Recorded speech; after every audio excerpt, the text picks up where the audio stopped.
চাউলটাকে ভালো করে নাড়তে হবে। যখন একটু ভালো করে নাড়া শেষ হবে, লাল হয়ে যাবে, তখন আমি গরম পানি দিয়ে দিব। সকালের নাস্তার মতো হালকা,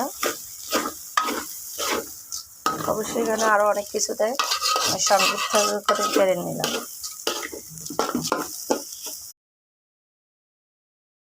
পেঁয়াজটাকে ভালো করে ভাজে নিছি, এখন চালগুলো দিয়ে দিচ্ছি।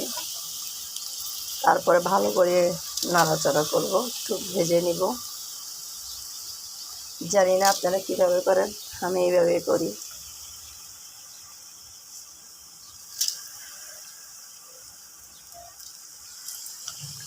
আসসালামু আলাইকুম, শুভ নববর্ষ। আজ 14 তারিখ 4 মাস 2025। আজ আমি খিচুড়ি রান্না করতেছি, স্টুডেন্টদেরকে খিচুড়ি খাওয়াবো। মানুষে খাওয়ায় পান্তা ইলিশ, আমি খাওয়াবো খিচুড়ি। ইলিশ মাছের যেই দাম, কিনা অসম্ভব।